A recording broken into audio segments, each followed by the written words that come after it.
Bon dia a tothom. Gràcies per la vostra assistència. Es van sumant espectadors a aquest webinar a través de Zoom que estem fent. Es tracta del tercer debat del cicle Diàlegs Construcció, organitzat pel Col·legi d'Aparelladors de Barcelona. I ja sabeu que cada vegada és més habitual la tendència de les persones a cuidar el seu benestar, actuar d'una manera respectuosa amb el medi ambient. Llavors, el que hem volgut fer avui és centrar-nos en això, en el paper dels arquitectes tècnics, en les decisions que es prenen a l'obra i com repercuteixen de manera directa als usuaris dels habitatges. En aquest cicle el que fem és debatre amb especialistes sobre diversos aspectes relacionats amb els edificis, els seus usuaris, els impactes en la salut, i tot plegat estava pensat des de fa mesos per fer-ho diguem-ne, en el format clàssic, en un espai físic, veient-nos a pocs metres de distància els uns amb els altres, però, davant la situació que estem vivint aquests dies, no hem tingut més remei que adaptar el format a aquests temps que corren i que ens han tocat. Les dues primeres sessions, diguem-ne, d'aquests diàlegs es van fer a la vieja usança, però avui ens reinventem, ho fem en format webinar i d'aquesta manera es pot seguir amb aquests diàlegs construcció del Col·legi d'Aparelladors i la programació que estava prevista per aquest any. Avui parlarem de components volàtils, com el radó, les pintures, els microplàstics, les ceràmiques i de com actuar per millorar l'aire contaminat dins dels habitatges. Un tema que, de fet, ara mateix, a més, és especialment important. Per fer-ho, tenim amb nosaltres a tres especialistes, el Xavier Guardino, la Maria Fígols i l'Eduardo Bielsa. Comencem presentant-los. El Xavier Guardino és enginyer químic per l'Institut Químic de Sarrià i doctor en Ciències Químiques per la UB, a més de màster en Enginyeria i Gestió Ambiental per la UPC i tècnic superior en Prevenció de Riscos Laborals. Va començar la seva activitat professional al CSIC des del 77 fins al 2018. Va treballar a l'Institut Nacional de Seguretat i Higiene al Treball. Ara mateix és professor convidat de diferents universitats i organismes internacionals. Col·labora amb la UOC, la UPC i la Universitat de Vic. Bon dia, Xavier. Bon dia. Moltes gràcies per la invitació. Gràcies a tu per estar amb nosaltres. La segona ponent amb la que comptem és la Maria Fígols, formada en Arquitectura Tècnica, màster en Bioconstrucció per la Universitat de Lleida. És sòcia fundadora de l'Institut Espanyol de Biobiologia, on col·labora com a docent en el seu màster de Bioconstrucció. Gràcies al seu estudi dels factors de risc físics, químics i biològics per la salut present en els nostres habitatges i espais de treball, està a càrrec del desenvolupament de projectes de millora de l'ambient interior en InBiot Monitoring. Es tracta d'una startup navarresa que busca millorar les condicions de vida en interiors, promovent espais saludables i innovadors amb un desenvolupament tecnològic i personalitzat. I allà, des de Navarra, és on es troba ara la Maria. Maria, buenos días. Buenos días, buen día. Muchas gracias. I, per últim, tenim l'Eduardo Bielsa, enginyer superior de mines per la Universitat Politècnica de Madrid. Des de fa 6 anys és cap de producte de ventilació mecànica controlada d'ASP, Soler i Palau, pel mercat sud i oest d'Europa. Anteriorment va treballar 7 anys en enginyeria d'instal·lacions, de gas, aire i aigua. En total, 15 anys al sector de la ventilació com a responsable tècnic de prescripció o de producte. Eduardo, molt bon dia. Bon dia, moltes gràcies.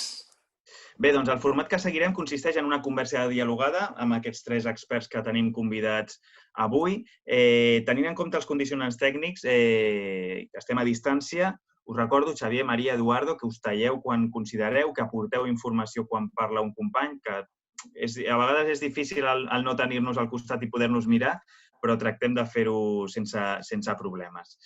I els assistents podreu preguntar al final de la sessió. Tenim reservada una mitja hora al final perquè intervingueu i feu les preguntes a través del xat de Zoom. És com ho podeu fer, a través d'allà.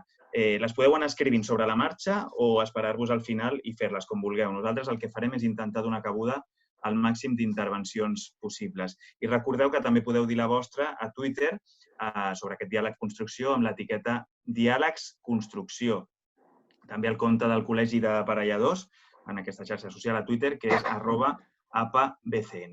Si us sembla, comencem. Deixeu-me dir-vos també que ho farem en castellà per atenció a la Maria, que ens acompanya des de Navarra, però a l'hora de fer les preguntes podeu utilitzar l'idioma que vulgueu i tots ens entendrem. Así que, para empezar este diálogo, yo creo que por donde deberíamos empezar es por lo más básico, digamos, marcando un poco el marco conceptual de lo que estamos hablando. explicando qué son y cuáles son los componentes orgánicos volátiles que se encuentran en nuestras viviendas. Bueno, si queréis empiezo yo, que me he dedicado a este tema bastantes años. A ver, los dos puntos a considerar en esta ocasión es, por un lado, la ventilación y, por otro lado, materiales que desprendan, digamos, contaminación. Con la reducción importante que ha habido en el sistema, en la costumbre, mejor dicho, en el hábito de fumar, ya nos hemos quitado de encima una parte importante del problema. La ventilación, por otro lado, es fundamental porque si os fijáis ahora mismo en plena problemática de la contaminación biológica debido a la pandemia, la principal argumentación que sale siempre es que hay que ventilar los hogares y los locales en general. O sea que si hay una buena ventilación y no generamos contaminación interior, la situación es controlable. En cuanto a la contaminación interior, he puesto de entrada el ejemplo del tabaco, pero luego hay otros muchos más. Depende de las actividades que realices en el local y también depende de la calidad del material instalado, tema que a los aparejadores es fundamental tener en cuenta, ¿no? Hay materiales que desprenden y otros materiales que no. Algunos desprenden fibras, que sería, digamos, material inorgánico. Tenemos casos incluso de contaminación por fibras de amianto, etc. Es decir, que estos pies en los cuales nos debemos de aguantar o nos debemos de sostener para tener un buen aire interior son la ventilación y la generación y no generar actividades que generen contaminantes en el aire y luego tener materiales que no desprendan contaminación. Un ejemplo característico en los últimos años ha sido también el formaldehído, que se desprende de bastantes materiales, sobre todo del contrachapado. El contrachapado es una situación, digamos, actualmente aún se siguen fabricando paneles de contrachapado que tienen una importante emisión de formaldehído. Pues entonces, con estas tres actividades, es decir, 3 puntos, no hacer actividades que generen contaminación, no tener materiales que desprendan y una buena ventilación, podremos tener un local muy bien acondicionado. Como apéndice a lo dicho, también es verdad que hay ciertos sistemas de limpieza del aire, no todos, algunos de ellos que son realmente eficaces si por algún motivo no podemos tener una buena ventilación. Este es el punto de partida en cuanto a la cantidad o distintos tipos de materiales que pueden haber en el aire. Incluye también no solamente los COP, los compuestos orgánicos volátiles, sino otras sustancias que pueden desprenderse y podemos medir tranquilamente en el aire. ¿Y cómo se detectan, Xavier? Pues la única manera de detectarlo es a base de hacer mediciones. Es decir, que nosotros cuando se nos planteaba un problema de mala calidad de aire por olor o por molestias, siempre lo primero que hacíamos era comprobarlo con una buena ventilación. En cuanto a la ventilación, que aquí hay expertos por descontado, es muy importante, sobre todo no en hogares, que no suele ocurrir, pero sí en sitios de trabajo, tener garantías de que la ventilación implica una buena renovación del aire. Es decir, tú a veces visitabas un local, preguntabas, ¿tiene una buena ventilación? Sí, te enseñaban el sistema de ventilación, pero muchas veces el personal no tenía ni la más remota idea del porcentaje de aire recirculado. En muchas actividades, además, está totalmente prohibido recircular el aire, por ejemplo, en los laboratorios o, por ejemplo, en instituciones sanitarias. Esa, digamos, es el planteo general con el que deberíamos abordar esta situación. Para saber la contaminación que hay, la manera es medir. Como hay una tecnología muy desarrollada para medir en campos de la higiene industrial, pues aplicar esto a aire interior no es demasiado difícil. Se hace pasar aire por unos captadores, se analizan estos captadores, se sabe la cantidad de aire que ha pasado por el captador y tienes la concentración del contaminante en el aire. Sean COP, sean fibras, sean partículas, etc. ¿Y son técnicas que se están haciendo, Xavier? Sí, esto se usa normalmente. Lo que pasa es que en este campo siempre ocurre lo mismo. Es decir, se actúa cuando hay una queja. Es decir, no tiene demasiado sentido un muestreo indiscriminado. Cuando hay un problema y no tienes muy claro cuál puede ser el origen, una opción es medir fuera del edificio, cerca de una ventana, por ejemplo, y medir dentro y comparar los resultados obtenidos, porque también muchas veces puede ocurrir que parte de la contaminación viene del exterior. Esto no lo he comentado antes, pero es otro factor a tener en cuenta. Si tú tienes tu casa o tu instalación o tu empresa en un sitio altamente contaminado porque hay fábricas, hay un un tráfico tremendamente elevado, pues tú tendrás también contaminación dentro. Entonces, en este caso ya el asunto se complica porque intentar filtrar el aire que metes en un local es una cosa un poco ya más complicada. Estamos hablando de eso, de contaminación, pero expliquemos un poco cómo afecta esto a la salud. Sí, a la salud los contaminantes que pueden haber en el aire pueden afectar de maneras muy distintas.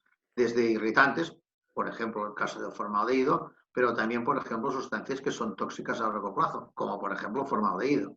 Entonces, digamos, esta gestión en general se parte, como he dicho antes, del hecho de que realmente si no hay quejas en un local es de esperar que la contaminación no sea importante. Esto, digamos, es la manera de actuar. Efectos sobre el organismo, pues cada contaminante tiene lo suyo, es una lista inacabable que nos iría afectando. Interesaría, por ejemplo, comentar el caso del tabaco. El tabaco genera un nivel de contaminación en el interior muy elevado. El hecho de que se haya reducido mucho el fumar en interiores, no digamos ya en puestos de trabajo, que está prohibido, tienen además estos contaminantes un ciclo. Se pueden absorber, por ejemplo, siguiendo con el ejemplo del humo del tabaco, se pueden absorber en las moquetas o en las cortinas, etcétera, y estar desprendiéndose durante mucho tiempo. Ahora que en la mayoría de locales no se fuma, si alguien fuma, aunque sea con permiso, por decirlo de alguna manera, esta presencia de este contaminante en el ambiente va a durar mucho. Y por más que ventiles, se irá reduciendo, pero siempre habrán restos. ¿Por qué? Porque parte del humo del tabaco se fijará en los materiales que sean porosos y se va a continuar desprendiendo. O sea que la gama que me preguntáis sobre posibles efectos para la salud es que es muy variada, depende de muchos casos. Normalmente la persona detecta o olor o molestia por irritación, se queda en los ojos. Por ejemplo, otro tema que no he comentado, perdonad, es el tema de la humedad. Muchos sitios, cuando acudes a una consulta de este tipo, aparte de intentar valorar el nivel de ventilación que hay, también hay que comprobar la humedad. Humedades por debajo del 70, perdón, del 30 o por encima del 70 generan problemas. Por debajo del 30 generan sequedad y por encima del 70 generan, digamos, posibilidad de generar mohos con el correspondiente desprendimiento de esporas, alergias, etcétera, etcétera. O sea que tenemos aquí una gama bastante variada de situaciones. Sí, yo creo que el ejemplo del tabaco es uno de los que más, o sea, vosotros que trabajáis con esto lo veis, supongo que lo conocéis más al detalle, pero los que somos legos en la materia, el ejemplo del tabaco es el que más entendemos, ¿no? De que entras a un sitio y lo notas contaminado. Hay otros aspectos que son, digamos, como más invisibles. Sí, hay el tema del polvo, por ejemplo. Es decir, que realmente si la limpieza del local no es muy buena y siempre por aspiración, siempre tendremos polvo en el aire. Entonces, el origen de este polvo normalmente, o mejor dicho, este polvo es el origen de las alergias al polvo, que se llama, que en realidad, digamos, son los microorganismos que están fijados en el polvo y que nos provocan problemas de alergia. El polvo de alergia, en realidad, digamos, está asociado a los microorganismos fijados en el polvo.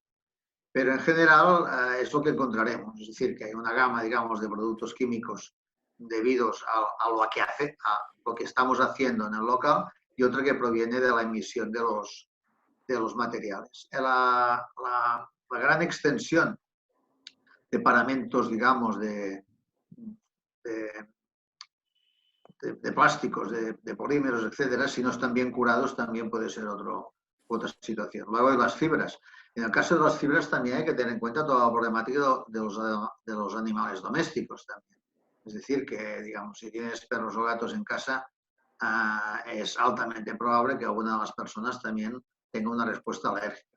Es decir, que en el punto de vista que me comentabas, digamos, normalmente la alarma es cuando aparece una molestia, un olor, una alergia, etc. El tema de las alergias, para continuar con los daños a la salud, es realmente muy importante. En general no se les da, digamos, una importancia crítica en tanto en cuanto, excepto ciertos casos de asma alérgica grave, en general son situaciones de molestia. El consumo de antihistamínicos en Europa, creo que leí hace poco que era del orden de 80.000 millones en cuanto a medicamentos solo usados para controlar o para mitigar la alergia, ¿no? Entonces, este es otro problema también. Y el meter sustancias en el aire interior para intentar mejorar el olor, etcétera. Esto es una política totalmente equivocada también, porque lo que haces es poner más compuestos orgánicos volátiles en el aire, con lo cual la probabilidad de que generen problemas es mucho más elevada. De hecho, un matiz, ahondando en esto, comentaba Xavier, ¿qué cantidad de anuncios hay de ambientadores realmente en la televisión? No tengo nada contra las empresas de ambientadores, por supuesto, pero eso ya refleja que realmente probablemente la calidad de aire interior en las viviendas no es la correcta. Si la gente tiene que apoyarse en olores digamos, artificiales para tener un buen olor en casa, ya refleja que realmente probablemente la calidad del aire no es la adecuada. Y además, ya que lo traes, Eduardo, no solo la necesidad de modificar esas condiciones de partida, sino con qué estamos aportando ese olor, ¿no? O sea, esos ambientadores están modificando el que tendría que ser el aroma neutro, o sea, una casa limpia, una casa, un espacio sin contaminación es un espacio neutro, no tiene que oler, no sé, con mucha naturaleza, a espacio interior, pero no tienes que tener ese aroma, no sé, a perfume sintético de rosas, o por decir un ejemplo, ¿no? Es decir, que también pretendiendo mejorar unas condiciones de partida inadecuadas, en el momento en el que el usuario detecta que el aire no está bien y en lugar de renovar bien o de el aire y de minimizar esas fuentes de contaminación que podamos tener, comentaba Xavier, nos podemos encontrar que estamos contaminando más el aire aportando, utilizando un ambientador que va a estar aportando pues, compuestos orgánicos volátiles al aire que van a afectar de una manera secundaria esas condiciones de partida, ¿no? Es decir, que ahí entra en el cómo limpiamos, ¿no? Lo mismo que con el polvo. O sea, que sí, el polvo en suspensión, el polvo en las superficies es una fuente de contaminación y una fuente de posibles desarrollos alérgicos de amplificación de esas hipersensibilidades, pero es que igualmente la manera en la que limpiamos va a condicionar también ese espacio interior, ¿no? Esa contaminación secundaria que pretendiendo mejorar, pues igual estamos contaminando más el espacio interior. Por eso, bueno, yo también incidiré un poquito más en esto un poco más tarde. Ya que comentáis lo de la limpieza de interiores, hay que explicar en general que hay que limpiar siempre por aspiración. El barrer normalmente consiste en cambiar el contaminante de sitio, aunque tú luego, pasada la escoba, logres en el recogedor tener una cantidad de porquería que has barrido, otra parte está en el aire. Recordad que las partículas, así en términos muy generales, mayores de 10 micras, una micra es una milésima de milímetro, estas acaban cayendo al suelo, aunque las puedes respirar mientras están en el aire. Pero las partículas de diámetro aerodinámico más pequeño se quedan casi siempre en el aire y se respiran, claro. Sí, aparte que de las emisiones que hay al aire interior, ¿no? O al ambiente interior en general, de compuestos menos volátiles, como pueden ser pesticidas, biocidas, que a nivel biológico entiendo que son pues, bastante más perjudiciales, en parte quedan depositadas en estas partículas de polvo, ¿no? Entonces necesitamos entender que esa limpieza que estamos haciendo, como dice Xavier, con aspiración, es importante para no tener en suspensión unas partículas especialmente críticas a nivel biológico, ¿no? Que son las que, bueno, pues compuestos persistentes y compuestos orgánicos volátiles, o sea, poco volátiles, que se depositan en esas partículas de polvo y que, bueno, pues requieren de una limpieza, ¿no? En superficies, pues con paños húmedos que recojan el polvo y, desde luego, en suelo, pues por aspiración y garantizando con un filtro EPA mínimo, un filtro de alta eficacia que garantice que luego el aire que recircula el propio aspirador no nos esté emitiendo otra vez al ambiente interior esos contaminantes que ya hemos recogido, ¿no? Ahora cada vez más hay aspiradores que ya llevan los filtros EPA. Antes era una cosa muy complicada. Además, los filtros EPA tenían un problema porque en Europa no estaban certificados, por decirlo de alguna manera, la certificación americana y tal. Pero ahora ya la mayoría de equipos ya lo llevan y es lo que es recomendable. Las familias que tienen hijos o hijas con una respuesta alérgica lo saben perfectamente que han de comprarse estos aspiradores, ¿no? Muy bien, pues demos también, digamos, queda claro que el ambientador ya ha visto que no es una solución. ¿Qué alternativas, qué soluciones existen para mejorar la ventilación de los hogares? Ahora es muy útil estos consejos que dan para el tema de la pandemia, lo que te dicen, tener abierta, ventilar la casa, con muy poco rato, digamos, se generan corrientes naturales de aire y en el caso doméstico, realmente el aire baja muchísimo la concentración. Cuando tú generas una actividad que contamine, si es en el medio ambiente en general, en la calle o en el campo, digamos, la concentración que se acaba formando es ridícula porque el contaminante en el fondo se diluye en un volumen que es prácticamente infinito, que es la atmósfera, ¿no? Pero en cambio en sitios cerrados no, por eso la alternativa es siempre ventilar. Parte de la problemática del llamado edificio enfermo y de la calidad de aire interior vino de la época de la primera crisis del petróleo en los años 70, en el cual pues empezaron a cerrar edificios para ahorrar dinero. Antes, como los americanos, digamos, iban sobrados de petróleo, pues ellos tenían un petróleo baratísimo, con lo cual incluso tenían muchas instalaciones, un circuito de aire caliente y uno frío para ir combinando, ¿no? Lo cual energéticamente es una barbaridad. Entonces, cuando se cortó en seco porque subió el precio del petróleo, es cuando hubo el problema de cerrar edificios y de reducir la ventilación. Y eso es un desastre. Es decir, que ventilar es siempre la mejor manera. Si hace falta, por temas, digamos, de salud, pues en lugar en una casa, digamos, familiar, pues se ventila natural. Y si es una instalación, digamos, una oficina, etcétera, pues hay que ventilar teniendo garantías de que hay una renovación del aire suficiente, ¿no? Y luego ya si es una actividad industrial, que iremos a hablar de higiene industrial, en este caso ya hay una serie de técnicas de extracción localizada, etcétera, etcétera, que precisamente los de Soler y Palau saben mucho, pues ya se actúa de una manera, digamos, desde el punto de vista de ingeniería y abordar la situación con unas condiciones de ventilación que se calculan para cada tipo de actividad y se sabe la cantidad de aire que hay que mover, etcétera, etcétera. La ventilación es fundamental. Por alusiones, entonces, tengo que decir... No, hilando un poco lo que decías, de que realmente la ventilación surge como algo prioritario en el momento en que las casas se hacen cada vez más estancas, debido a las normativas que exigen un control de la demanda energética y de minimizar los gastos energéticos. En España, al final, esto se traduce o se hace práctico cuando se aplicó el Código Técnico de Edificación, que en el 2006, y fue cuando realmente ya una normativa exigía un sistema de ventilación, en este caso mecánica. Porque hasta ahora simplemente, hasta ese tiempo, se trabajaba con ventilación natural, muchas veces solamente en los baños que no tenían ventana tenían un shunt, que por tiro natural ventilaba de una manera más o menos, bueno, de aquella manera, pero como eran casas, edificios con un grado de infiltración muy elevado, pues realmente, bueno, la casa tenía un sistema de ventilación más o menos, ¿no?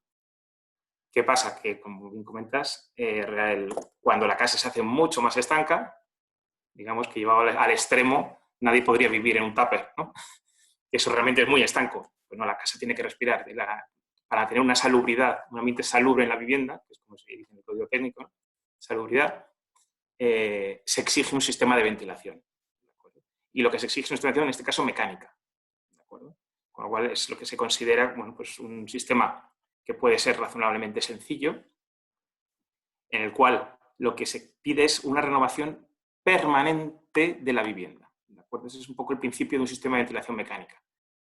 Bueno, digo mecánica, aunque realmente me gusta mucho decir mecánica controlada, que le llamamos VMC, porque el término controlado es importantísimo también, porque antes la ventilación hasta ahora era una ventilación descontrolada completamente.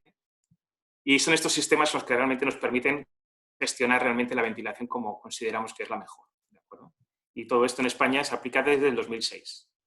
Es cierto que ha habido mucho tiempo de adaptación y probablemente, bueno, pues quizá, no sé si los fabricantes hemos hecho toda la labor pedagógica, lo hemos intentado, no sé si a veces lo hemos conseguido, pero sí que tenemos que incidir en la importancia que tienen estos sistemas. ¿De acuerdo? Muchas veces nos encontramos soluciones, bueno, que el proyecto evidentemente lleva una solución mecánica y luego pues te enteras que por el motivo que sea no está funcionando. Bueno, pues ahí tenemos que hacer una labor todos los agentes implicados en la importancia de estos sistemas. Porque es que hasta ahora las casas, bueno, hasta antes del código técnico, las casas se ventilaban solas y no nos generaban muchos problemas.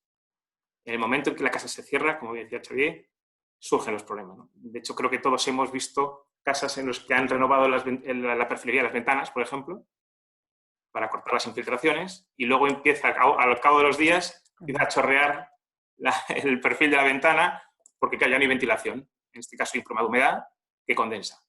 Es un perfecto reflejo cómo cuando una casa se hace mucho más estanca, pues realmente sufre de problemas de calidad de aire. ¿De acuerdo? Entonces, ese es el gran principio, digamos, de la ventilación, es evitar que la concentración de contaminante, en este caso hablamos de VOC, pero realmente a nivel de ventilación podríamos hablar de prácticamente cualquier tipo de contaminante, sea mayor que el exterior. Como antes decía Xavier, en el exterior, a pesar de que puede haber contaminantes puntuales, la calidad de aire exterior suele ser correcta. Entonces, el principio de la ventilación es, al menos, que la calidad del interior sea igual que la del exterior, ¿de acuerdo? A través de renovación de aire. Ese es un poco el principio de lo que es la ventilación, ¿de acuerdo? Y lo único que realmente... Luego hay muchos sistemas y podríamos alargarnos aquí, me imagino, que en varios días, hablando de diferentes sistemas. Pero vamos, al final el principio, como decimos, es renovar el aire, ¿de acuerdo? Con diferentes sistemas, para que la calidad de aire nunca sea, o no sea tan mala como ahora mismo pensamos que estamos en casita, que estamos muy tranquilitos, que estamos muy a gustito, calentitos en invierno. Identificamos muchas veces el confort térmico a calidad de aire, a veces, y nada más lejos casi de la realidad, ¿de acuerdo? Entonces, podemos estar muy a gustito en casa, pero la calidad de aire puede ser realmente deficiente. Entonces, tendremos que vigilar y hacer una labor, como he dicho, pedagógica importante para que todos seamos conscientes. María, me parece que querías apuntar algo. Sí, bueno, simplemente complementar en lo que plantea Eduardo, que bueno, la importancia, ya se ha comentado, ¿no? La renovación de aire es fundamental, es muy necesaria, y dentro de lo que son los sistemas de ventilación como tal, me parece importante también por lo menos mencionar, o sea, es verdad que la tendencia normativa por cómo se están construyendo los edificios y por cómo nos piden que construyamos los edificios cada vez más herméticos, perdón, por una cuestión de reducción máxima de la demanda energética, se trabaja con sistemas de hermeticidad, por lo tanto, pues cobra mucho más sentido el sistema de ventilación mecánica controlada, como bien dices, Eduardo, para garantizar, ¿no? que ese aire interior esté renovado. Pero me parece que es importante no olvidarnos tampoco de los sistemas, digamos, manuales clásicos, porque en momentos puntuales tienen una eficacia muy interesante y muy importante, es decir, en el momento en el que pues tienes que hacer una renovación completa del espacio, del aire de una vivienda, principalmente en vivienda. Vaya, esto es donde tiene todo el sentido del mundo. Hacer esa ventilación cruzada en un momento puntual, momentos determinados que nos garantizan esa renovación completa del aire, es un complemento que funciona muy bien para renovar adecuadamente el aire, ¿no? O sea que no siempre esa ventilación, o sea, por un lado la ventilación continua nos está garantizando como la eliminación de contaminantes interiores, la renovación del aire por concentración de CO2, pero que hace falta también esos momentos puntuales y que dependerá de cada proyecto, de cada uso, y que la ventilación manual por ventanas hay que por lo menos tenerlo en cuenta como un sistema, porque todavía tenemos muchas viviendas que solamente funcionan con ventilación manual por ventanas. Por tanto, yo creo que también hay que hacer un trabajo muy importante de sensibilización al usuario o también aquí a los técnicos que estamos presentes para entender cómo tiene que funcionar bien una ventilación manual por ventanas cuando no tenemos sistema de ventilación, porque no todo es vivienda obra nueva, no todo cumple con un código técnico y no todo tiene una renovación de aire garantizada, ¿no? Que es lo que estamos viendo a día de hoy, que estamos ese 100%, bueno, ahora ya casi no, pero casi ese 90% del tiempo en nuestras viviendas, y si simplemente funciona con ventanas, como todavía hay muchas que funcionan así, igual ni siquiera tenemos la costumbre que tenían nuestras abuelas de abrir la ventana por la mañana, o igual sí, pero solo por la mañana, y nos damos cuenta de que estamos todo el tiempo dentro de la vivienda y hace falta seguir renovando, ¿no? Entonces, cuando tenemos un sistema que nos lo garantiza, que además está controlado, que puede estar monitorizado, que puede tener información de que está funcionando, fantástico, pero cuidado con todas esas viviendas en las que en teoría suponemos que funciona sola, sí, tenemos muchas infiltraciones, pero porque el hecho de que haya muchas infiltraciones no estamos garantizando la eliminación de contaminantes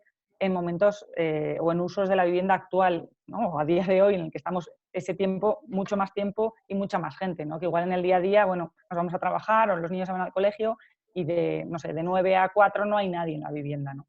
Pero ahora estamos todos juntos todo el tiempo y es importante entender también que este sistema, digamos, tradicional, que en su momento funcionó pues también porque teníamos esas grandes infiltraciones y se diluían mucho más las concentraciones de contaminantes, pero que a día de hoy pues las viviendas que no tienen un sistema de ventilación mecánico controlado, que tienen un trabajo importante que hacer, que pasa por la concienciación del usuario para que entienda que está en sus manos garantizar esa renovación de aire, ¿no? O, pues bueno, evidentemente ese aire ese aire exterior habrá de alguna forma que tener en cuenta. No es lo mismo un medio rural en el que abres ventana y que corra el viento que en un espacio urbano contaminado o cerca de una industria en el que puedas tener unas emisiones exteriores o con muchísimo tráfico que no interesa al exterior, ¿no? Entonces, en esos sistemas mecánicos controlados que comentas, pues hay toda esa serie de filtros que nos van a garantizar que en el caso de que, bueno, tengamos una contaminación exterior, que no tengamos, digamos, esa entrada del exterior hacia el interior, ¿no? En el caso de... Perdón. Perdón. Quería comentar dos cosas. Una general de ventilación, que la gente no cae en la cuenta. Cuando tú organizas una ventilación mecánica, tienes que pensar siempre que si sacas aire ha de poder entrar el aire. Yo siempre pongo el ejemplo de poner en marcha el extractor de la cocina, cerrarlo todo para que no el olor de las sardinas a la plancha corran por la casa, y cuando vuelves a entrar en la cocina está peor que antes, porque el ventilador trabaja sin sacar el aire, ¿no? Es un tema que en general hay que tener en cuenta. En los edificios, en las casas particulares, que generalmente se ventila abriendo las ventanas, todo el mundo sabe lo que es una corriente de aire, ¿no? Entonces, ese no es el caso. Y luego otra cosa que ha pasado en las viviendas también, antes podíamos distinguir, digamos, las viviendas rurales o las urbanas y tal. Lo que está pasando ahora es que una mayoría de ciudadanos, en cuanto hemos podido, hemos mejorado los cerramientos de la casa, con el argumento de ahorro energético. Entonces, en este caso sí que realmente es obligatorio este periodo de apertura de ventanas, etcétera, para lograr, digamos, estas corrientes de aire que limpian. Hay un ejemplo muy típico, y es que en las casas antiguas del mundo rural, por ejemplo, en todas las casas tenían una chimenea, incluso años atrás para cocinar, y si no, pues para ambientar, que es muy bonito tener un fuego encendido. Y no había problemas. ¿Por qué? Porque, como habéis dicho antes, había muchísima infiltración. En cambio, ahora en una casa moderna con un buen cerramiento, la gente se queja de que las chimeneas no tiran. Yo tengo un vecino que la chimenea no le tiraba y al final lograron que tirara, y es que le pusieron un extractor en la propia chimenea. Estos son ejemplos de la vida diaria que sirven para entender la importancia de la ventilación. Sí, quiero andar en esto que antes comentado, me parece interesantísimo. La importancia de la entrada de aire. Más de un caso y más de dos y más de muchos, más de demasiados, nos encontramos en que sí que se pone un sistema de extracción, porque realmente, bueno, parte de la normativa lo exige y la gente a veces ya empieza a ser consciente, pero no de la entrada de aire, y que nos encontramos con un extractor funcionando en continuo, como tiene que ser, sin una entrada de aire directa, cómoda, digamos, por el aire. El aire al final va a acabar entrando, porque siempre hay pequeñas infiltraciones, estamos en una depresión. El problema es que el aire va a entrar por donde no debe. O sea, la idea es que entre aire limpio de la calle, eso, o lo más limpio posible desde el exterior. Si cerramos las ventanas, por ejemplo, ahora hay sistemas de entradas de aire, puede ser una rejilla en la ventana, que sería un poco probablemente la más efectiva, pero incluso hay otras que es tener que abrir la ventana un poquito, donde hablamos de la famosa microventilación. El problema es que la gente no lo hace, no pone la ventana en posición de abertura. ¿Qué pasa? Como estamos extrayendo, haciendo una extracción mecánica, el aire va a entrar, por ejemplo, por los enchufes. El enchufe, los mecanismos eléctricos, por detrás no es estanco. Entonces aparecen, no sé si lo habéis visto alguna vez, unas marcas negras en los bordes de los interruptores, por ejemplo. Porque estamos haciendo aire, el aire lleva un poquito de polvo a veces, y más viniendo de donde viene, pero fijaos que el aire viene de zonas técnicas de ladrillos, toda la parte de los tabiques, por no haber puesto una entrada de aire adecuada. Entonces, es terrible. A veces incluso de la campana extractora, a veces la campana extractora, aunque tenga una compuerta de antirretorno, esta compuerta de antirretorno a veces no funciona del todo bien o no cierra del todo bien, pues a veces el aire entra por la campana extractora. Fijaos qué aire limpio puede venir de un conducto de campana de extracción, ¿no?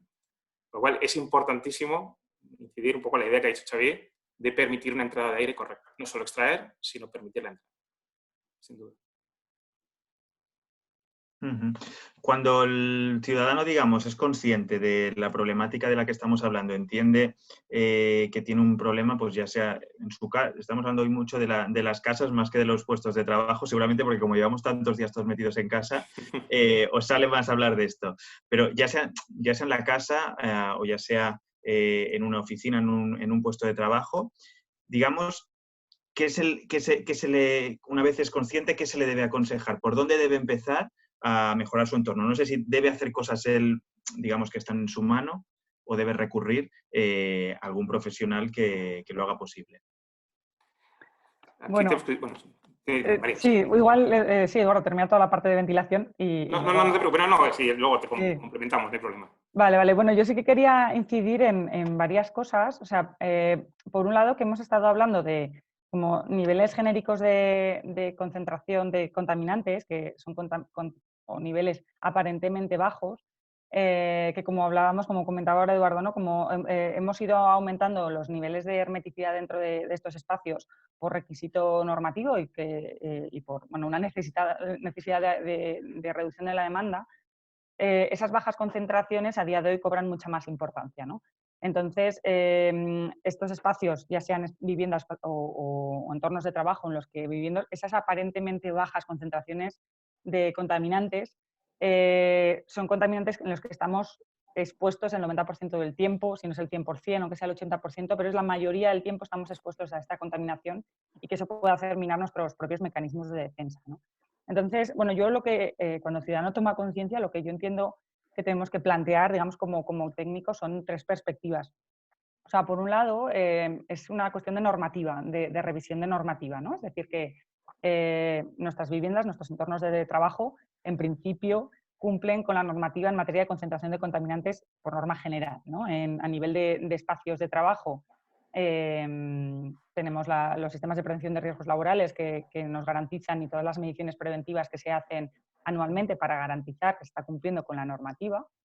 A nivel de vivienda, es verdad, en principio hay viviendas que no están cumpliendo esa normativa, pero que podemos estar en principio cumpliendo todo lo que es la parte de confort higrotérmico, pero no sé si tanto de ambiente interior saludable, porque en materia de ambiente interior no está regulada las emisiones al aire interior de estos materiales, no hay unos valores límite que nos digan, no, en vivienda no puedes tener más de, no sé, 100 microgramos metro cúbico de formaldehído, ¿no? Que serían valores muy bajos, en principio, desde el punto de vista de la prevención, o de la higiene industrial, la seguridad laboral, pero no tanto de la prevención a nivel de salud, ¿no? Entonces, estos límites, por un lado, es tener en cuenta que tenemos que dar o que estamos dando ese paso más allá a nivel de normativa cuando hablamos en vivienda, cuando hablamos de concentración de contaminantes interiores, porque no se nos está exigiendo más allá que lo que se puede exigir a los propios productos de construcción,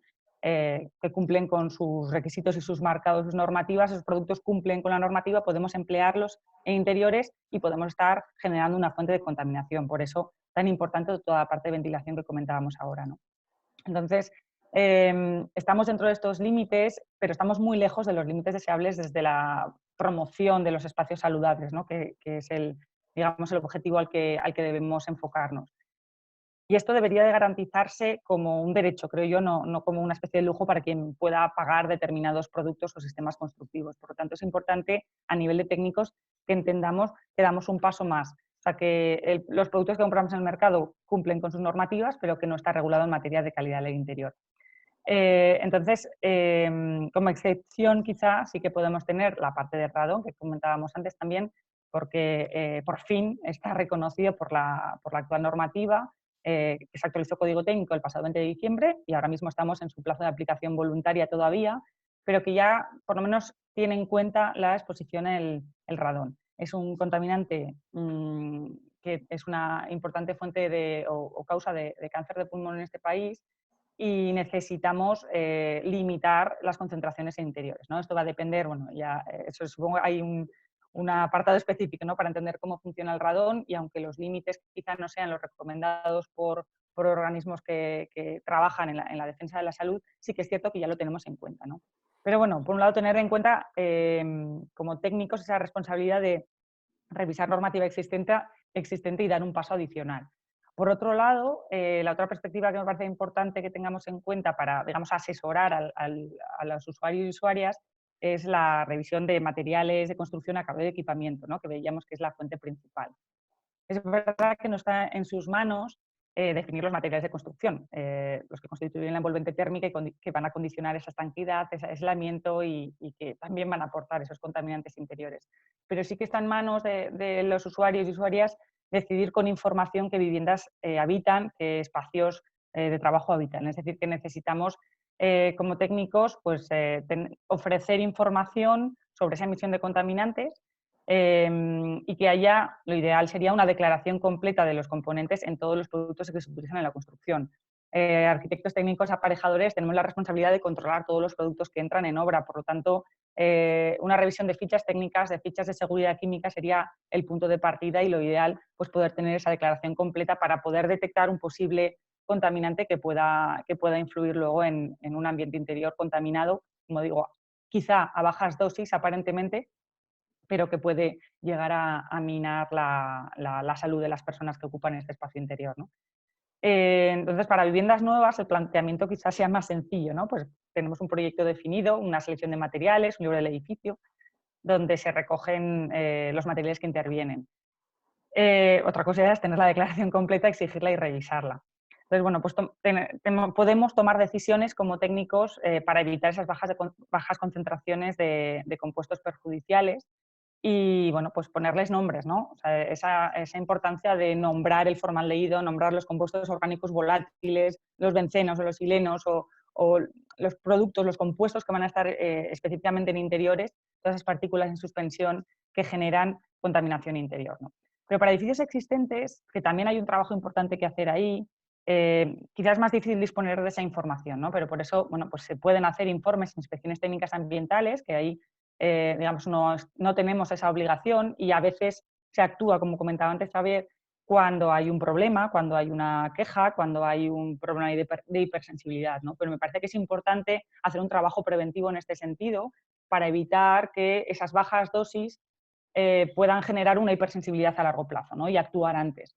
Entonces, poder medir, poder monitorizar posibles contaminantes de tal manera que podamos actuar antes sobre la eliminación de la fuente, podamos mejorar la renovación de aire, mejorando el sistema de ventilación, informando al usuario sobre cómo abrir o cómo permitir esa entrada de aire y, bueno, en muchos casos con soluciones de compromiso secundarias, ¿no? Que comentaba también Xavier, con purificadores, pinturas sellantes, ¿no? De esas fuentes de contaminación, incluso, bueno, pues elementos de interior, plantas de interior que nos ayuden, según el grado de contaminación, evidentemente, a reducir esos niveles de partida para evitar que haya una hiperexposición que derive en una hipersensibilidad, ¿no?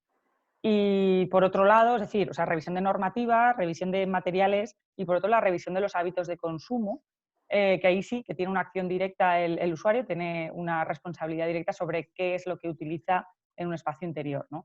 Entonces, en este caso, cuando se ha podido trabajar con datos, con medición, con monitorización continua de estos espacios interiores, podemos detectar muy fácil cuáles son los valores de fondo, que es como ese valor continuo de concentración de formaldehído que hay en un espacio, que en el momento en el que ventilamos, bueno, quizás sí baja, pero en el momento que cerramos vuelve a subir ese valor, porque hay una emisión continua, pues por tableros de contrachapado, por determinados materiales, productos de, digamos, construcción que están de manera permanente en la vivienda. Pero también podemos ver esos picos, que ahí es donde entran muchos los hábitos de consumo, picos bueno, pues mucho más elevados, picos de consumo, pues que dependen muchas veces de productos de higiene y limpieza, y que en función de cómo sea la pendiente del descenso en una monitorización, el descenso en la gráfica sobre estos productos, pues si vemos que es un descenso rápido, podemos ya valorar previamente que tenemos una alta volatilidad de productos y una buena renovación de aire. Pero que si ese descenso es lento, podemos tener unos productos de una baja volatilidad y que, bueno, pues, que haya además una renovación que no sea la más adecuada, ¿no? Por lo tanto, los hábitos de consumo son fundamentales, o sea, qué productos utilizamos aparte de la construcción en sí, y que también van a determinar muy bien cómo poderle enfocar al usuario los productos que, digamos, la manera de actuar dentro de estos espacios interiores, ¿no? Quería comentar una cosa con respecto a qué se puede hacer, ¿no? Cuando hay una cosa que no creo que nos llega, que quizá el sistema de ventilación en una vivienda sí que puede ir calando el mensaje, pero sobre todo nos encontramos en proyectos de rehabilitación, donde la normativa en sí actual pues, es un poco más ligera, porque no exige, porque es consciente que la aplicación de todas las normas que exigen en obra nueva no son aplicables. Entonces muchas veces nos encontramos una situación, ¿qué hacemos para ventilar una vivienda en un proyecto de rehabilitación que no se puede poner un sistema de ventilación, digamos, como se puede plantearnos en el código técnico. Entonces sí que ser conscientes de la necesidad de que hay que hacerlo, aunque no se pueda hacer de una manera, digamos, oficial, pero hay que pensar en un sistema de renovación de aire. Podemos, en muchos casos, pues desgraciadamente los baños no tienen ventanas. En la mayor parte de la construcción ahora mismo moderna se buscan los huecos interiores para los baños. Ya no sé si hablar de un SUNT, porque el SUNT quizá puede funcionar de manera un poco más intermitente, pero aunque sean sistemas mecánicos puntuales, por ejemplo. O sea, el típico extractor de baño, que históricamente bueno, pues se ha utilizado y que gracias a Dios, bueno, durante la evolución de la tecnología ya hay soluciones que realmente son de muy bajo consumo, de muy bajo nivel de ruido, incluso automáticos, que son permanentes, están continuamente funcionando y regulan en función de sensores. Eso sería algo que creo que sería interesante que al menos nos pudiéramos plantear. ¿De acuerdo? Es decir, ya sabemos que no se puede aplicar la normativa como se debiera probablemente, son proyectos, digamos, complicados, pero sí que pensemos en cómo asegurar un mínimo de calidad de aire en este proyecto. ¿De acuerdo? Que a veces nos encontramos con que, como la normativa me deja, pues no hago nada. Cuidado, en las rehabilitaciones generalmente estamos renovando la fachada o la perfilería, porque es carpintería de las ventanas y demás. Hay que asegurar un sistema que nos dé una calidad de aire adecuada. Sí, por eso cuando tienes datos, ¿no? Puedes comprobar, ¿no? O sea, tú puedes tener información sobre cómo es esa calidad del aire, digamos, a nivel preventivo, ¿no? Si, igual sin hacer una medición, digamos, tan profesional como la que podamos necesitar para hacer un adecuado diagnóstico, pero sí un paso previo, ¿no? Y tener información sobre temperatura, humedad relativa mínimo, pero también concentración de CO2, que va a ser como muy representativo de cómo está ese aire, ¿no? O sea, si tenemos el CO2 alto, que es que tenemos la manía de respirar, por lo tanto emitimos CO2 por el hecho de estar en un espacio interior, pues para saber o para poder actuar, ¿no? en espacios en los que aparentemente no podemos actuar, siempre va a haber soluciones y esas soluciones que se puedan adaptar de manera como más personalizada, ¿no? Pues teniendo ese control de unos contaminantes genéricos, el control del CO2, de la temperatura y de la humedad, te permite hacer una ventilación adecuada a lo que necesitas. Exacto. De hecho, incluso hablábamos de compuestos orgánicos volátiles. Cada vez más se habla de sensores de compuestos orgánicos volátiles. Y bueno, hay aplicaciones, sobre todo quizá en zonas donde está inodoro, cocinas, donde hay olores y demás, puede ser una solución bastante adecuada para controlar un sistema de ventilación en función de la necesidad, que eso es algo que bueno, no se ha planteado del todo, pero qué importante es para un sistema de ventilación adecuarte a las necesidades reales de ventilación que tiene el edificio, con de diferentes sensóricas que podemos tener. De eso, como hablábamos de humedad, que en la vivienda es básica, CO2, presencia incluso, sensores de presencia, de VOC o de COP. Hay una gama bastante importante y que en función de la estancia que queremos ventilar, pues realmente podemos dar soluciones bastante adecuadas.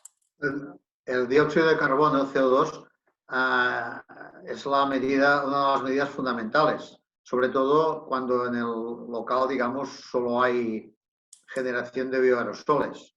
La gente, cuando le dices que si tiene sensación de olor a cerrado, a la gente, y les dices que hay que mirar el dióxido de carbono, a la gente les extraña, porque el dióxido de carbono no huele, ¿no? Pero es la medida fundamental para saber si hay la suficiente renovación de aire en locales. En una aula mal ventilada puedes llegar a 3.000 y 4.000 ppm de dióxido de carbono, que no es grave para la salud, pero es una medida muy importante de la falta de ventilación. Otro tema que habéis comentado y acabo es el tema del radón. El radón, claro, el problema está en que tú el radón no lo puedes controlar de entrada, porque depende del subsuelo en el cual está ubicada tu vivienda. Entonces, viviendas, digamos, de planta baja o que hay mucha actividad en un subterráneo y tal, pues ahí es donde puede aparecer el radón. Y hay zonas en España, concretamente, que esta emisión es importante. El radón es un compuesto radioactivo, pero como es gas, se sale de donde está y va a parar a los pulmones. Y es un tema también a tener en cuenta. María, no sé si querías apuntar algo. No, sí, simplemente era seguir en la línea de lo que estaba comentando ahora Xavier. Sí. Xavier, gracias a Dios, la normativa ha reaccionado, no sé si tarde, pero ya implica la necesidad de poner barreras de contención al radón para evitar que entre en la vivienda, barreras o espacios ventilados para que evitemos que este radón pueda entrar en la vivienda, que es uno de los principales motivos de cáncer de pulmón, de hecho, el radón, con lo cual ciertas zonas es realmente importante. El tratamiento del radón... Perdón. Sí, Xavier, di. No, que también la gestión del radón, de reducir el radón, es complicado porque, sobre todo en subterráneos, donde hay alguna actividad, aunque sea temporal, porque hay un almacén o lo que sea, el problema está que si tú extraes aire para llevarte el radón, en el fondo estás mandando al ambiente más radón. Es decir, que, digamos, en una planta baja o en un sitio normal ventilas y ya está. Pero en ciertos sitios cerrados hay un problema para gestionar correctamente el radón.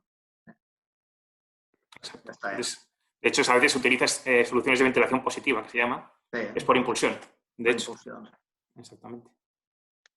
No, yo quería preguntaros también, ya para ir acabando, la parte esta, digamos, nuestra y abrirnos, recordar a la gente, a toda la gente que nos está viendo en este webinar, que puede hacer preguntas a través del chat de Zoom y ahora en unos momentos empezaremos a dar respuesta. Algunas ya están llegando.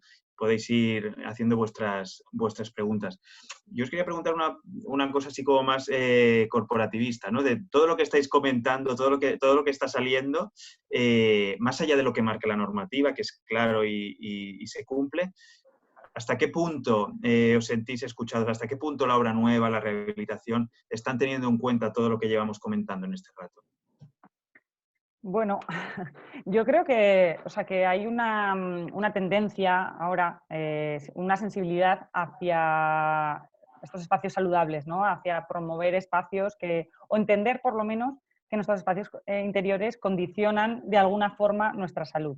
Pero digamos que yo lo entiendo como una especie de sensibilización genérica. Luego ya lo que es actuación, lo que es a nivel de obra, pues tiene una complicación mayor, ¿no? Porque si estamos dando pasos por delante de la normativa, pues no siempre estamos dispuestos, pues a nivel, por una cuestión económica, por una cuestión, digamos, de criterios, estamos hablando de vivienda nueva, en una promoción pública, sino el dar pasos por delante de normativa no siempre se promueve, ¿no? Entonces, en ese sentido, yo creo que tenemos un trabajo importante que hacerlo a los aparejadores arquitectos técnicos para ese trabajo, porque está en nuestras manos esa planificación y control de materiales, ¿no?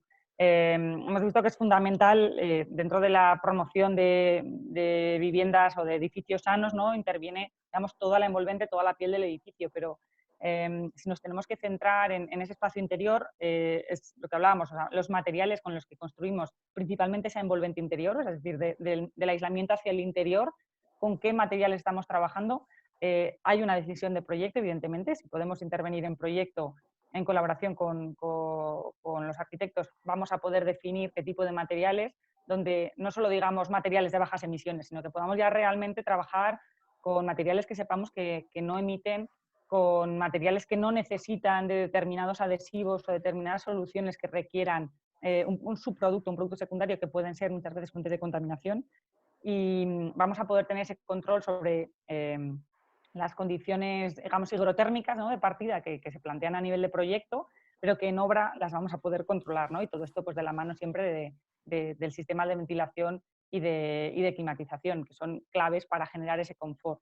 Entonces, para mí me parece que es muy importante esa labor que nosotros tenemos por hacer, porque podemos trabajar en obra para controlar, pero también para informar y para, bueno, indicar qué tipo de soluciones utilizar, ¿no? O sea, el limitar los adhesivos y priorizar uniones mecánicas. Si eso está definido en proyecto, ideal. Si no está definido en proyecto, va a poder ser nuestra responsabilidad que digamos cómo colocar un determinado sistema constructivo, ¿no? Entonces, priorizando sistemas sin adhesivos, evitando en la medida de lo posible materiales o productos sellantes con emisiones que suelen tener emisiones de COX y de formaldehído al ambiente interior.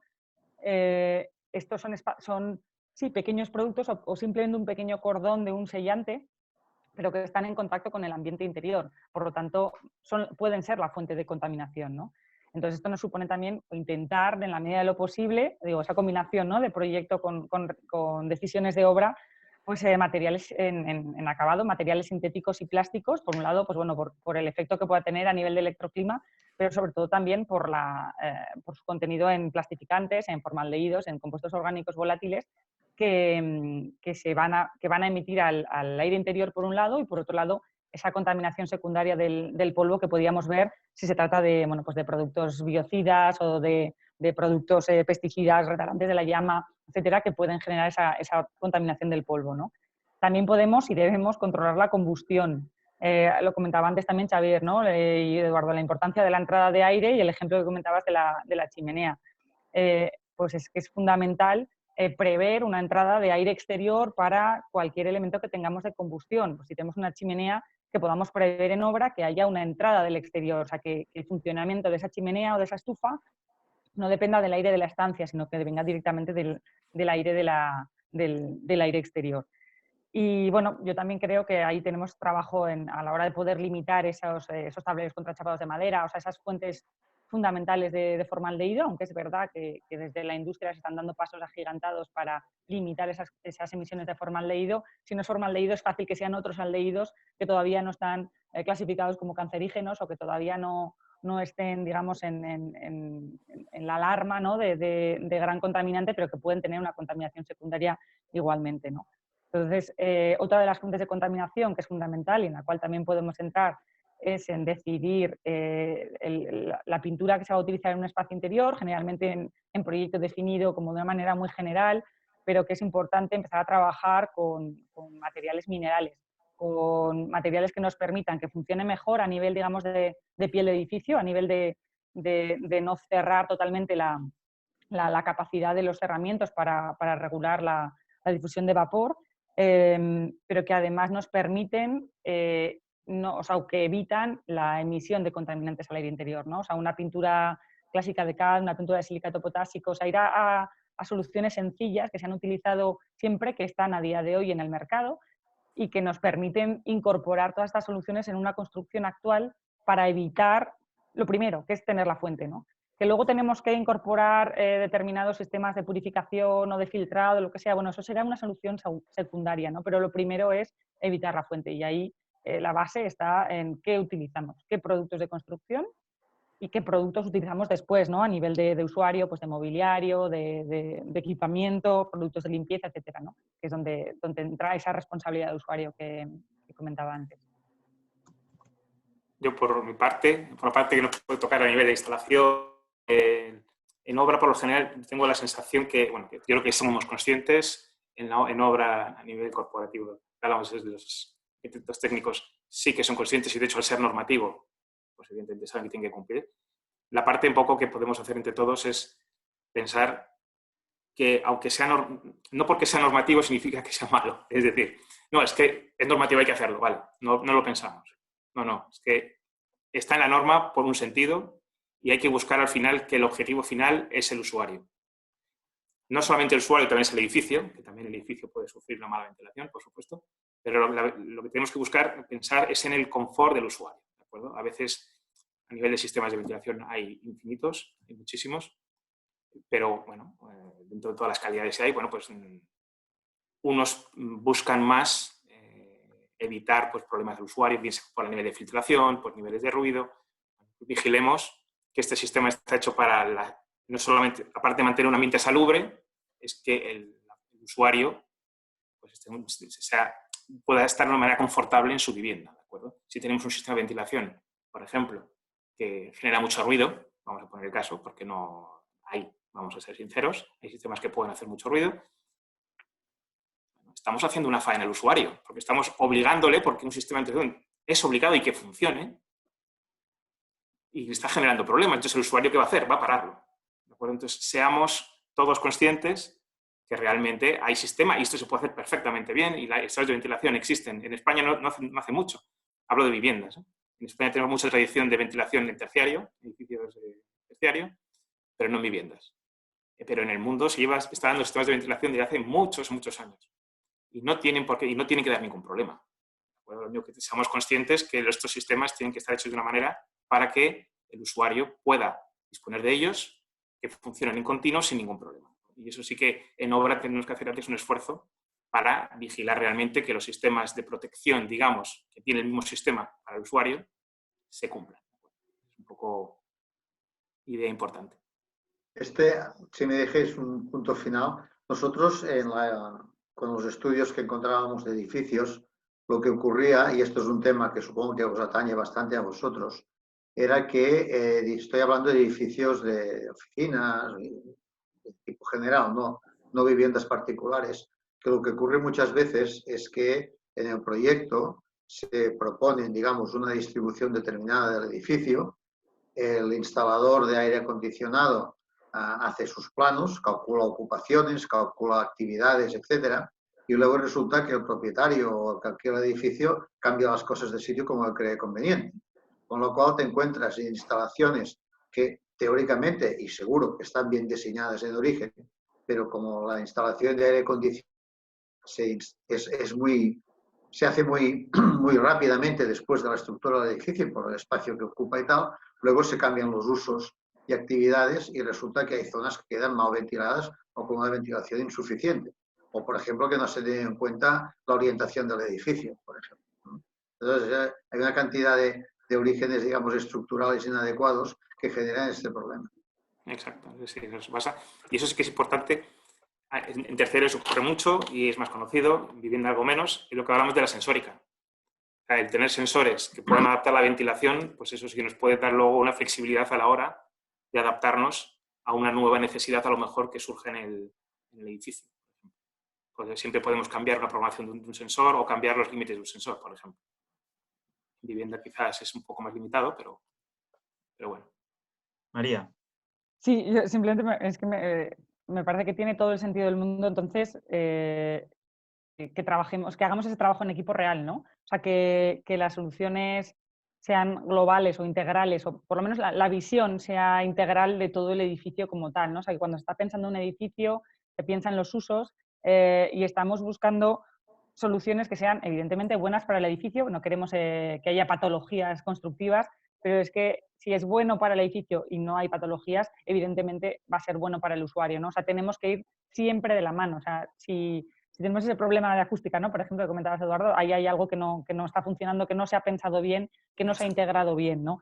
Pero es que además, si es bueno para el edificio y es bueno para el usuario, quizá primero para el usuario y luego para el edificio, seguro que va a ser bueno para el medio ambiente, que es el planteamiento global que tenemos que pensar también, ¿no? Ese impacto general que tenemos a raíz de los edificios. Por lo tanto, esa visión integral que nos permita sentar digamos, ese beneficio que estamos buscando, esa promoción de espacio saludable por necesidad, por prevención, por salud, es para el usuario, es para el edificio y desde luego es para el medio ambiente, ¿no? Entonces, si todo esto lo podemos acompañar de tener datos o datos que se convierten en información a partir de, pues bueno, esta sensórica que comentaba Eduardo, ¿no? Poder tener información de cómo está funcionando un edificio para poder actuar y para poder regular. O sea, si es una obra nueva va a ser más sencillo el punto de partida, pero podemos verificar que esas decisiones tomadas en proyecto y en obra son las adecuadas y son acertadas, y si no lo son, actuar en consecuencia y de forma optimizada, ¿no? O sea, que podamos optimizar lo que estamos planteando en función de cuál es el uso real del espacio. Y que con esos datos, bueno, pues tengamos por lo menos ese punto de partida, ¿no? O sea, ese estudio previo para que, bueno, en el caso en el que haya que hacer llegar a un punto, o en que se llegue a un punto en el que hay que hacer una medición preventiva, una medición de planteamiento, digamos, a nivel de higiene, ¿no? Pues porque ha habido una queja o ha habido un planteamiento, podemos saber de antemano cuáles pueden ser esas condiciones, ¿no? Si estamos trabajando es una cuestión de edificios, es una cuestión de la instalación, y trabajar entre todos, ¿no? O sea, no tanto por buscar culpables, que yo creo que ese no es el objetivo ni el planteamiento, sino por trabajar de la mano, ¿no? Que precisamente la multidisciplinariedad que podemos aportar, y en este caso yo creo, me pongo corporativista, ¿no? Porque como arquitecta técnica que soy, tenemos, digamos, esa posibilidad, ¿no? de hacer nexos con distintas partes de la profesión, la parte más de instalaciones, la parte más de diseño, de materiales, de selección, de control, que permite que trabajemos de la mano y que eso sea, digamos, una solución real para que esos espacios saludables funcionen. Pues incorporamos a esta conversación a todos los espectadores que estamos teniendo a este webinar. Recordad que podéis ir haciendo las preguntas a través del chat que hay en Zoom. Ya han llegado unas preguntas, pero podéis seguir haciéndolas. Si os parece, empezamos con lo que nos plantea Julio, que nos comenta: ventilar sería una solución cuando la calidad del aire exterior es buena, pero si no lo es, ¿qué otra opción se puede usar? ¿Son buena opción los sistemas de ventilación controlados con recuperación de calor, etcétera? Sí, la contaminación exterior es muy elevada, el tema es muy complicado. Si es una actividad, digamos, de tipo industrial o oficinas, por ejemplo, y tal, normalmente estas instalaciones te permiten, digamos, instalar un sistema de renovación de aire, aunque sea parcial, y a partir de ahí puedes tratar el aire que viene de la calle. Se complica mucho más cuando es un edificio particular. Ahí entramos ya en un tema de ordenación del territorio. En nuestro país, que estamos todos bastante apretados dentro de todo, hay, digamos, barrios, incluso casas concretas y tal, que están pared con una industria. Por más que la industria cumpla con las normativas de emisión, que muchas veces no cumple, digamos, este aire está en muy malas condiciones, con lo cual es muy difícil de solventar el problema, porque en una vivienda o en un bloque de viviendas, digamos, de renta media baja, no vas a obligar a todos, obligar no, a aconsejar a todos los habitantes que pongan un sistema de tratamiento de aire. Es muy complicado. Y esto tiene que ver con la mala ordenación del territorio que en nuestro país desgraciadamente es bastante corriente. A nivel de instalación, por lo que comentaba él sobre las soluciones de tipo... Bueno, en primer lugar, es verdad que a veces la calidad del exterior no es la adecuada o no es la mejor, pero en cualquier caso, lo que antes hemos comentado es que la interior siempre va a ser peor que la exterior. Porque se va a juntar la exterior más todo el contaminante que hemos generado en el interior. O sea, que siempre consideremos que va a ser mejor la exterior que la interior, salvo en casos muy puntuales, por supuesto. Y soluciones con recuperación de calor, que llamábamos, son soluciones muy interesantes, evidentemente. En un principio son soluciones que están pensadas para el ahorro de energía, porque lo que hacemos es recuperar parte de la energía, y una gran parte de la energía que vamos a tirar a la calle, pues la recuperamos precalentando o preenfriando el aire de entrada. Lo que pasa es que en estos equipos podemos incorporar una filtración, puede ser más o menos elevada, y sí que nos permite, sobre todo a nivel de partículas, pues reducir bastante el aire que estamos aportando a la vivienda. Por supuesto que es una solución interesante y en función de qué casos pues puede ser hasta casi necesaria. Yo antes hablábamos de contaminación de exterior de partículas de una vivienda en ambiente urbano, pero incluso a veces en zonas rurales el polen es elevadísimo. Y con lo cual, a veces sí que es importante solamente para reducir el polen que puede entrar, ¿no? Sí que son soluciones perfectamente válidas y, bueno, no son válidas, son muy, muy interesantes. Ahora, yo casi pongo por delante la renovación de aire, que es lo básico y fundamental, y luego, por supuesto, si podemos además filtrar el aire, mucho mejor. María, no sé si quieres comentar algo. Sí, bueno, simplemente añadir que a lo que ya han comentado Xavier y Eduardo, que digamos, el tipo de contaminación es diferente el que tenemos en interior que el que tenemos en exterior, ¿no?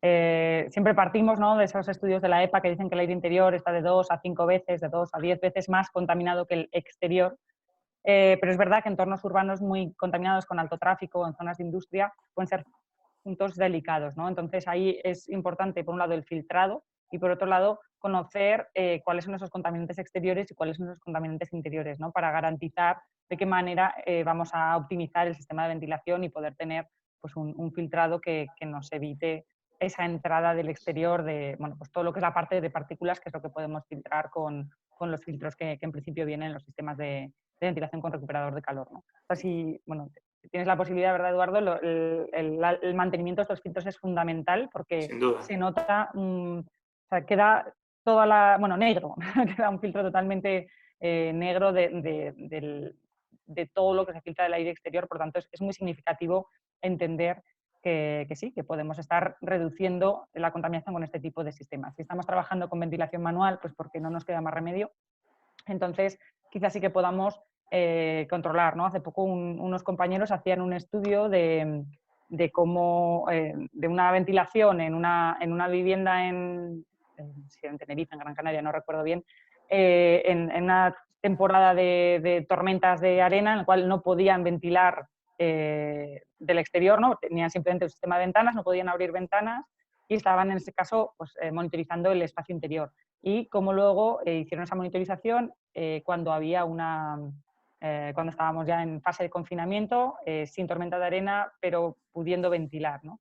Y bueno, pues los resultados son interesantes porque esa contaminación interior que se genera sigue siendo muy elevada, ¿no? Entonces, bueno, si a alguien le interesa, nos diga, y esos estudios son, bueno, casos específicos, ¿no? Pero donde es interesante comprobar o poder decidir, mira, pues tengo un sensor, un dispositivo que me permita valorar cuáles son las condiciones interiores y exteriores y decidir, bueno, pues si ventilo de una manera o ventilo de otra, o abro ventanas cruzadas o no, o abro ventana y utilizo el zoom de ventilación del baño, ¿no? O sea, de qué manera generamos esa corriente de aire para evitar el mínimo de contaminación desde el exterior.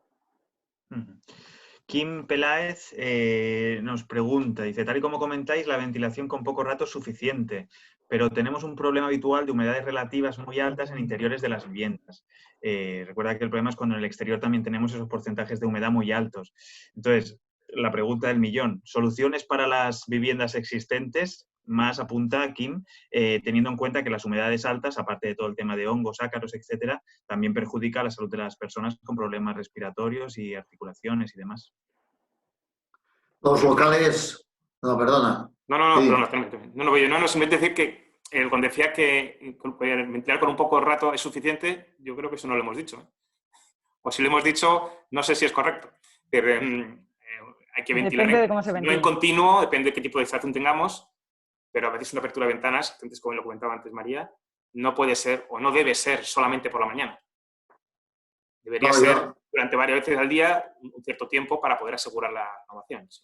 Yo lo que he dicho, yo lo de poco tiempo, porque en las viviendas hay datos, digamos, que con unos, no sé, un cuarto de hora, por ejemplo, bien ventilada la vivienda es suficiente. Otra cosa es que hay que hacerlo varias veces durante el día, ¿no? Pero normalmente las corrientes de aire naturales, con poco rato tú logras tener ventilado la habitación o la sala de estar, estas cosas. Siempre y cuando tengas una buena diferencia de presión, ¿no? Que es la que te garantiza que se renueva el aire, ¿no? Por eso en invierno, que hay mucha más diferencia de temperatura también entre el interior y el exterior, son aperturas puntuales, o sea, no podemos dejar la ventana abierta media hora, mientras que en verano esa renovación de aire o esa diferencia de temperaturas es muchísimo menor, por lo tanto cuesta más renovar las viviendas de esta forma. También puedes tener más tiempo la ventana abierta. Eso es. Es un poco lo que cuando mucha gente comentaba, que es la apertura de ventanas, ¿no? Y un poco ligando lo que hemos dicho antes. La gente, cuando piensa que solamente con 10 minutos es suficiente, una vez al día, que es después de cuando nos levantamos de la habitación, nos levantamos y abrimos la ventana, ¿no? Ante 10 minutos, que es verdad que se renueva en más o menos es un cuarto de hora aproximadamente, en condiciones correctas, una vivienda. El problema es que a lo largo del día la casa se va cargando de contaminante, lo que hemos dicho, los barnices, los muebles, los productos de limpieza. Y al final, cuando nos vamos a la habitación o cuando estamos en casa por la noche, sobre todo, estamos respirando el aire más contaminado de todo el día, prácticamente. Y en cambio, ventilamos cuando nos vamos de la habitación, cuando nos vamos de casa, que es por la mañana, ¿no? Entonces, hay una pequeña contradicción. Es decir, lo suyo sería, si no tenemos otro sistema mecánico que pueda asegurar esta ventilación en continuo, ventilar poco tiempo, pero diferentes momentos del día. Es un poco el principio. Kim Peláez repregunta, dice, pero si la humedad exterior es del 80 o del 90%, ¿qué conseguimos con respecto a la humedad? Pues depende de qué condiciones. Si es en invierno no tendremos tantos problemas, porque por la humedad relativa depende de la temperatura. Entonces, una humedad muy alta en el exterior, en el momento que el aire se calienta, la humedad relativa baja. Entonces, no tendríamos ese problema. En verano, en cambio, sí que podríamos tener ese problema. Entonces, lo que tenemos que evitar, o sea, intentar, es renovar para evitar que esa humedad se acumule, que es lo que siempre decimos, evitar que se acumule en la vivienda, y si realmente tenemos un problema exterior muy importante de humedad, pues tendríamos que plantear en poner deshumidificadores para poder reducir un poco esa humedad en el interior de la vivienda. Aquellos sitios que tú no puedes ventilar adecuadamente con una humedad exterior alta, que es lo que ocurre en la costa, por ejemplo, aquellos rincones de la casa que no puedes realmente ventilar adecuadamente, la solución es un deshumidificador, que sí que no pone ningún producto en el aire, sino que quita la humedad. Y que es interesante, o sea, que los deshumidificadores tienen una función fundamental, ¿no? En este caso, pero que también es importante, en este caso, controlar el mantenimiento de los mismos, ¿no? Para evitar que, como al final están, digamos, extrayendo humedad del aire interior y digamos, queda condensada en un pequeño depósito, pues que haya un mantenimiento de este depósito de manera continua para evitar que haya una proliferación de bacterias o de mohos en un espacio interior, que es otra de esas fuentes de contaminación interior que no nos hemos centrado tanto, pero que según qué dispositivos utilicemos, pues hay que vigilar. O sea, siempre hay que hacer ese trabajo de responsabilidad como usuarios. Tomás nos incorpora otro elemento, otro personaje en este debate. Nos comenta, dice, ¿qué opináis de los purificadores de aire que hay en el mercado? ¿Son útiles? ¿Mejoran la calidad del aire interior realmente? Sí, lo que pasa es que hay que estudiarse bien el folleto correspondiente y que te cuenten qué hacen. Actualmente hay un mercado en el cual suelen haber equipos que tienen filtros EPA y esto la verdad es que meramente recirculando el aire suele ser suficiente. Otros empiezan a incorporar otras cosas que son muy discutibles desde el punto de vista científico, ¿no? Que genera iones positivos, negativos. Entonces, esto es una historia que a veces es difícil de comprender, ¿eh? Para asegurarse. Pero equipos que garanticen que utilizan filtros EPA, cuando no hay otra posibilidad de mejorar la calidad del aire, yo lo recomiendo. Eso me parece fundamental lo que comentas, Xavier, o sea, los purificadores en principio funcionan muy bien, pero tiene que ser un purificador de calidad, ¿no? Por eso es importante leerse muy bien las indicaciones y entender, o sea, con los filtros EPA lo que estamos haciendo es retener partículas pequeñas.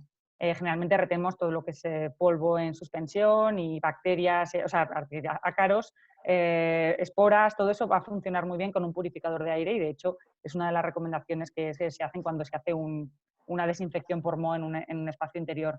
Pero hay que vigilar si lo que queremos filtrar son contaminantes o compuestos orgánicos volátiles, entonces hay que vigilar muy bien este purificador porque muchas veces no tienen la capacidad de filtrar los gases. Para eso necesitamos algún material absorbente que nos permita que estos compuestos en suspensión en el aire sí que puedan quedarse quedan absorbidos en este material, ¿no? Entonces, falta ya pues, filtros con carbono activo, con zeolita, que nos permitan funcionar de esa manera. Pero, claro, eso ya supone una inversión mayor. Y luego también hay que tener en cuenta que son siempre como acciones puntuales. Es decir, que si tenemos lo ideal y lo interesante es intentar localizar esa fuente o saber dónde tenemos, si es una contaminación continua, es una contaminación puntual, para garantizar que este funcionamiento no esté de manera continuada, ¿no? Habrá casos en los que no quede más remedio, pero lo ideal es siempre, bueno, pues si es para hacer una limpieza porque se ha hecho una desinfección, genial, y si son momentos puntuales también, pero que de manera continua, pues cuantos menos dispositivos tengamos, mejor, ¿no? Y que el edificio de partida funcione bien. Pero es importante lo que hablábamos de lo de los gases, ¿no? Porque yo por lo menos he medido algún purificador que lo que hacía era continuamente mover el aire, entonces al final los niveles de formaldehídos o de compuestos orgánicos volátiles subían en lugar de bajar porque no tenían ningún tipo de capacidad de absorber los gases. Sí, sí, deben llevar incluido un sistema de carbono activo zeolita, por descontado. No lo he dicho, pero faltaba decir eso, sí. Y que realmente estos sistemas, que son, bueno, 100% a lo que habéis dicho, pero como complemento, no sustituye un sistema de ventilación. Esto es un complemento perfecto, puede ser bueno, pero siempre añadido a un sistema de ventilación. Sí, porque, un tema que trataba... Perdón. No, di María. No, simplemente quería decir que con el sistema de ventilación también estamos eliminando pues, fuentes de producción de humedad relativa adicional, ¿no? Pues cuando te duchas, cuando cocinas. Entonces, si solamente estamos, no sé, estaba pensando ahora en las campanas extractoras que no extraen el aire, que solamente lo filtran, ahí podemos tener problemas de humedad importantes porque lo único que hace es filtrar pues, las partículas que se han generado al cocinar o, no sé, por la propia contaminación interior, pero no la humedad relativa, que con un sistema de ventilación sí que estamos sacando ese exceso de humedad que se ha generado en un espacio interior por nuestra actividad diaria. Por lo tanto, es importante lo que comentaba ahora Eduardo, ¿no? O sea, que sea ese sistema de ventilación completo. Nuria nos pregunta por un tema que tratábamos al principio de este webinar.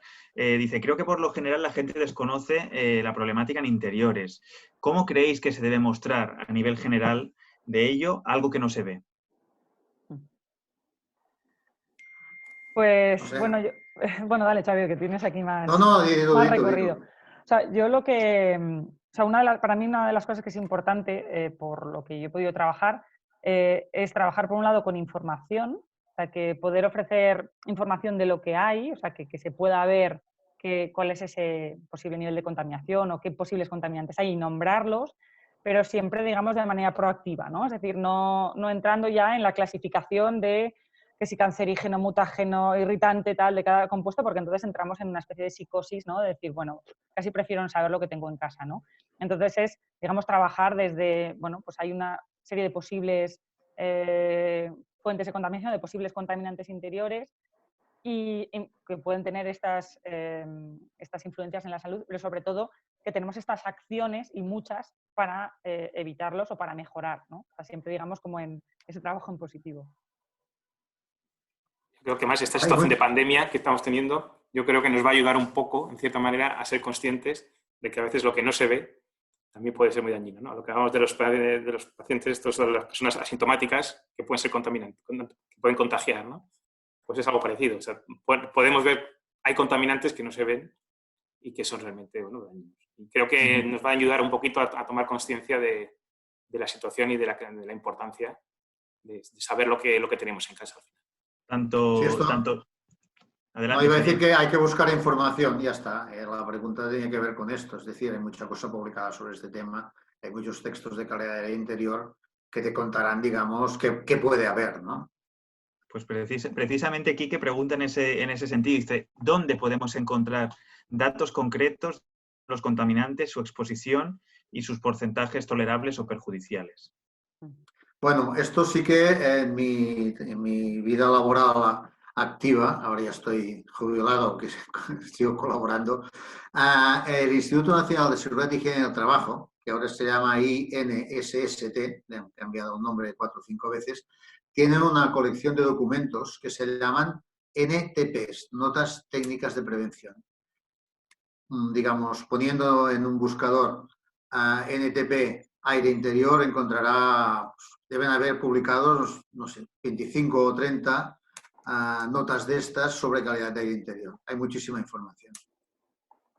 Recuerdo, repito, es el Instituto Nacional de Seguridad y Higiene en el Trabajo, que ahora se llama INSST, porque han cambiado higiene por salud, y los documentos se llaman NTPs. NTP.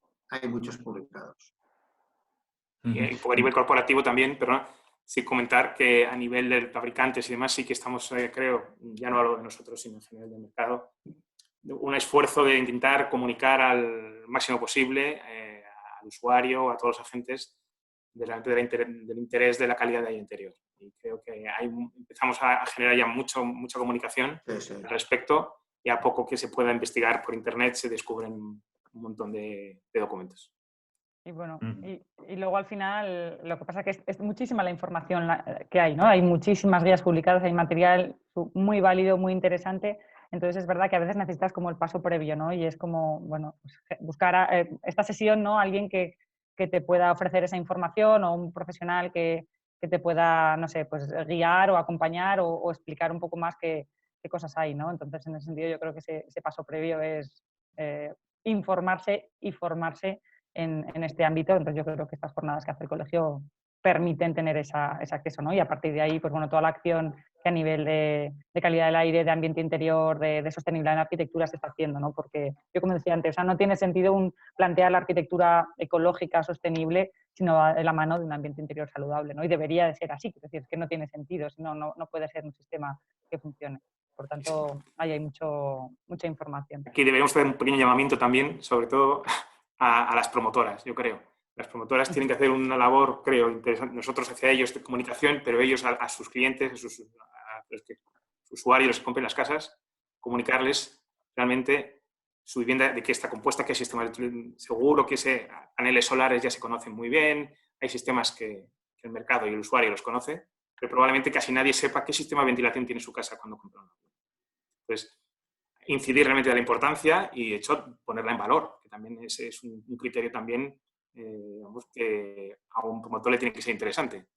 Valorar el sistema de ventilación que ha puesto en su vivienda, porque eso va a dar calidad de aire al usuario, calidad de vida. vamos acabando. Tenemos un par de preguntas para acabar. Una nos la hace Francesca Dalit y trata un tema que antes ha salido sobre los ambientadores. Él pregunta, dice, una vez ventiladas las estancias, ¿qué opinión tenéis de los ambientadores con productos naturales? Como por ejemplo los vaporizadores con aceites esenciales. Yo estoy en contra de cualquier tipo de ambientador, sistemáticamente, sea natural o artificial. No hay por qué poner productos químicos, en general, en un local cuando no hace falta. En el fondo, un aceite esencial en un vaporizador es un compuesto orgánico volátil. Que tenga un aroma agradable y de origen natural no significa que no vaya a ser un compuesto adicional, ¿no? Que no sería necesario. Otra cosa es que sean trabajos ya específicos, digamos, como a nivel más médico, de aromaterapia y demás, pero no es necesario para tener un ambiente interior saludable. De hecho, sería, digamos, como contraproducente añadir aceites esenciales a un espacio interior. Poco que añadir. Perfecto. Pues la última pregunta nos la hace EAT y dice, ¿qué opinión tienen de las pinturas antirradiaciones? ¿Son eficaces? Pues bueno, depende de qué pinturas y cómo las coloques, cómo las instales. El tema de las radiaciones es un tema que no se ha tocado ahora en esta sesión, pero que es fundamental para la salubridad de un espacio desde un punto de vista de exposición a radiaciones artificiales. Y si seleccionamos adecuadamente la pintura en función del tipo de radiación que se desea apantallar, funcionan. Ahora bien, hay que tener mucho cuidado y hace falta un diagnóstico muy profesional de dónde y cómo se tienen que colocar estas pinturas, porque son pinturas, estamos hablando de radiaciones de alta frecuencia, funcionan por reflexión, por lo tanto podemos estar haciendo un efecto rebote, ¿no? de radiaciones en espacios interiores y generar un problema adicional o amplificar, digamos, una señal de radiación artificial que tengamos en un espacio que hayamos decidido reducir. Por lo tanto, es importante siempre ahí el trabajo profesional. Y por otro lado, plantear que estas pinturas se trabajen siempre con pinturas de bajas emisiones de COX, o sea, que sean pinturas, si no queda más remedio utilizar este tipo de pinturas o se ha utilizado o se tiene que utilizar por el diagnóstico que te hayan dicho, comprobar y verificar que sean pinturas de bajas emisiones. Son pinturas generalmente en base grafito, pero que, bueno, hay distintas marcas en el mercado y sí que hay algunas que te garantizan esas bajas emisiones. Al final siempre vas a necesitar ese extra de ventilación y de renovación de aire una vez pintado, pero que podrían funcionar. Es un tema de expertos, ¿eh? Es decir, que nadie se lance a pintar con cosas de esas si no tiene hecho un estudio a fondo, ¿eh? Sí, sí, puede ser muy contraproducente. Sí, sí. Una última pregunta complementaria. Yo creo que ya teníamos la respuesta de antes. Has dicho ambientadores, no de cualquier tipo. Las velas, igual que los vaporizadores, ¿no? Independientemente de que sean naturales, etcétera. Pregunta Lisenda. Los productos químicos no se distinguen entre los naturales y los artificiales a la hora de afectar la salud del individuo. Perfecto. Pues llegados a este punto, son las 11 en puntos y es lo prometido. A esta hora acabábamos, así que damos por finalizada esta tercera jornada del ciclo Diàlegs Construcció organizado por el Col·legi d'Aparelladors. Xavier Guardino, María Fígols, Eduardo Bielza. Muchas gracias a los tres por compartir todo lo que conocéis. Muchas gracias por invitarme. Esto podría dar para 2 o 3 más de estas, ¿eh? Que no se puede tanto. Animaros. I tanto. Moltíssimes gràcies a los tres. Gràcies també a tots els que heu assistit com a espectadors, els que heu estat a l'altra banda de la pantalla seguint la sessió, fent les vostres preguntes, interactuant amb nosaltres. Això s'acaba aquí per avui, però recordeu que els diàlegs construcció segueixen endavant.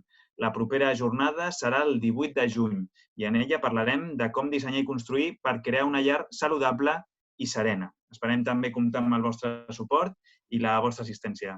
Moltes gràcies i fins la propera. Adéu, gràcies. Gràcies, adéu. Adéu, gràcies.